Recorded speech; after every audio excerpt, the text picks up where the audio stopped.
Hürmetli vatandaş, bugünkü leksiyelerimizi başlayımız.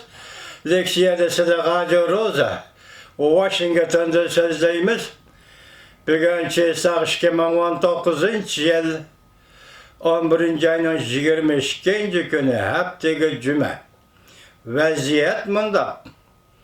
Amerika Koşmuş Ştatlarının Devlet İşler Katibi Mike Pompeo, Brüssel'da NATO'nun işhanesi de yakın NATO'ya a'zo devletler ministerler yığınında çakırık kıldı.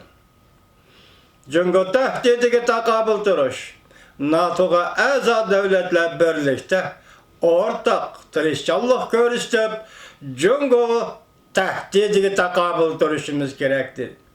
Biz bu meselelerine devir kılgan aldı bugün vatandaşlara leksiye sözleyimiz. Endiki mavzumunda tehlil Amerika Şangan Kanun layihesi nemeden direkt birdi? Yani Amerika'da makullangan Şangan Kanun layihesi nemeden direkt birdi? Mavzula haber 11. ayının 21. günü Amerika Ovazı'nın Xitay Tili programı ilan kılındı haber. Bunda başlandı. Reuters haftanın 4. günü tehlil makalesi ilan kılıp bunda görsetti. Bu kanun layihı Amerika Şangan münasebetlerinin karakterini özgertici mümkün. Kanun layihıda Amerika hükümetinin Şangan'ın özünü başkuruşu yaki öz takdirini özü belgilişi haletini her yılı tekşürüp bahalap duruşu talep kılındı. Bu talep Şangan'ın yeterlik öz takdirini özü belgileş hukuku boladığallığını görüstük ver. Hem de Şangan'ın özü başkuruş hukukunu ve kişilik hukukunu depsende kılgan emeldarlarını imborgu kılış talep kılındı. Cümleden ulanın Amerika'daki meblağını to'g'ri qatarlıqla Şangan hükümeti ve Cungo hükümetinin ziyankeşke uçurgan Şangan furalarının kanun layihede viz bir işe oңайlık yart bir işem talep kılın. 1992 yılı imzalangan Şangan siyaset kanunu eğer Amerika Koşmuş Ştatlarının prezidenti Şangan'ın öz takdirini özü belgilişi yeterlik emas dep qaraydigan bolsa, buyruk çıkarıp Şangan'a berilgen alaylı muamele kılış imtiyazını vaqtlik to'xtatishga huquqliq. Reuters bunda ko'rsatdi. Şangan kişilik hukuk ve demokratiya kanun layihesi Amerika Şangan siyaset kanun layihesinin özgertilmesidir. Şangan'da öz takdirini özü belgeleşine qattiq nazaret astığı alıdı bu kanun layihesi. Amerika Koşmuş Ştatları makullagan Şangan'a münasebetlik yana bir kanun layihesi Şangan saqçı tarafga kişilerini tizginleydiğin bazı kural üskünelerini çekleş, sertif verişini çekleş kanun layihesi. Bu işke parça kanun layihesi Cungo'nu kaltes, gazapga keltirdi. Reuters bunda ko'rsatdi. Amerika Cungo münasebeti ciddiyleşip ve öğrilip ketidi. Hatta iki devlet o'rtasida Sodi kelishimi imzolashga ko'lanka tashlaydi. Undan boshqa Jungoning Tashqi ishlar ministri Wang Yi 21 kuni Amerikaning davlat mudofaa ministrligining sobiq ministri Cohen bilan ko'rishganda ogohlantirib mundaq dedi. İki devlet münasebeti yana bir qatam açık yo'lga kelib qoldi. Yana bir mavzu hürmetli vatandaş. Şangan kişilik hukuk ve demokratiya kanun layihesi nemi signal tarqatdi? Mavzuda haber 11. ayının 21. günü Amerika Ovazı'nın Xitay Tili programmasida ilan kılındı. Haber mundaq başlandı.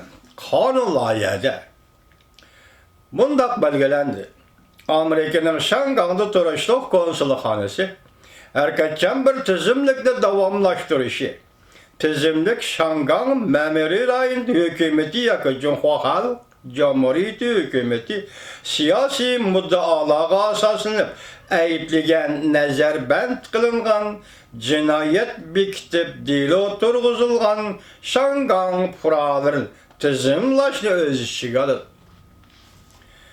Bu Şangang fuqarolari huquqini ishlatgan vaqtda asoslanadigan qonun xalqaro kishilik huquq xitobnomasi va fuqarolar huquqi va siyosiy huquq xalqaro ahdnomasi qonunlariga tayinli. Alashar. Şangangliklarni qo'lga olding, delo bekitding, jinoyatchi dedim. Endi ular o'zini oqlaydigan hech qanday bir qonun yo'q. Chunki buni senda o'tsin. Senin qonunini tayinib turib, o'zini oqlash bu mutlaq mumkin emas. Senin atalmış qonunun Şangangliklar qoralayotdi. Shunga Şanganglik o'zini oqlashga to'g'ri kelganda nima deydi? Xalqaro kishilik huquq xitobnomasi va fuqarolar huquqi, siyosiy huquq xalqaro ahdnomasi qonunlariga tayinadi. Xalqaro qonunga tayinadi. Qonunlarga Jungo matbuotlari va Jungoparast matbuotlar targ'ib qiladi.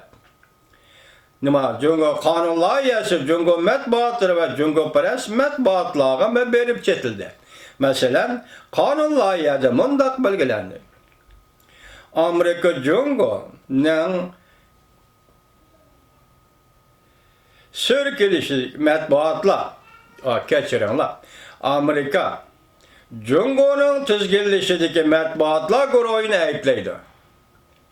Amerika Jungo'ning tizginlashidagi matbuotlar guruhini ayblaydi. Masalan, Shangang Wenhuibo gazeti ve Shangang Dagonbo gazeti qatorliq gazetlarning demokratik faoliyatchilariga ve Amerika'nın diplomatlarga, aile tabiatlarga hücum qilishini ayblaydi. Şangang Kishilik huquq va demokratiya qonun loyihasi ishga palatada yuqori ovoz bilan ma'qullandi. Bu qatim bu qonun loyiha Amerika Davlat Majlisida ishga palatada yuqori ovoz bilan ma'qullandi.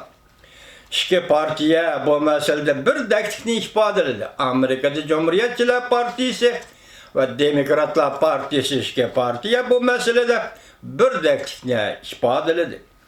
Belki hareket shundoq tez bo'ldi. Bu to'g'rida Amerikada yashayotgan iqlim masalalari obzorchisi Xinhu Amerika ovoziga mundoq dedi. Bu ish Amerika tarixida az uchraydigan bir ish bo'ldi. Shunga bu undaq oddiy Shangangning kishilik huquq masalasi emas. Yoki Shangangning pul muomala o'rni masalasi emas. Yoki tamojna beji masalasi emas. Agar nuqul tamojna beji masalasi pul muomala masalasi yoki nuqul kishilik huquq masalasi bo'ladigan bo'lsa, qarshi turadigan ahvollar bo'ladi. Yoki o'z huquqidan voz kechadigan ahvollar bo'ladi. Masalan, ovozga qo'yganda qonunlar yani. O'z huquqidan voz kechadigan ahvollar bo'ladi. Qarshi fikrning bo'lishi Amerika Davlat Majlisida intayin normal bir ish edi. Davlat Majlisida Avam Palata va Kengash Palata a'zolari Amerika xalqining ra'yiga vakillik qiladi. Davlat Majlisi a'zolarini Amerika bu davlatga vakillik qiladi. Davlat Majlisi a'zolari Amerika bu davlatga vakillik qiladi. Hozir Amerika Davlat Majlisining vakillik qilayotgani Jungo'ning Amerikaga qaratgan xiristlarga umumyuzlik ve etraflık cevap berganligidir. Dikkat vatandaşım. Hozir Amerika Davlat Majlisining vakillik qilayotgani Jungo'ning Amerika qaratgan xiristlarga umumyuzlik ve resmi cevap berganligidir. Demek bu qatimqi Şangan qanun layihəsiga baho bergende obzorchiya, iqlim meseleleri obzorchisi Amerika'da yaşayotgan Xinhu efendi Amerika Avaz Radyosu'na cevap bergen yoki so'zlaganda suhbat bayon qilganda yuqorida aytdi. Barliq sening mening oldimdagi real masala emas, bu yerda bir masala bor. U masala Amerika Davlat Majlisi gel Amerikaga vakillik qildi. Hozir qonun loyiha ma'qullash orqali Davlat Majlisi Jungoning Amerikaga xirish e'lon qilishlariga javob qaytardi. Resmi cevap bergenligidir.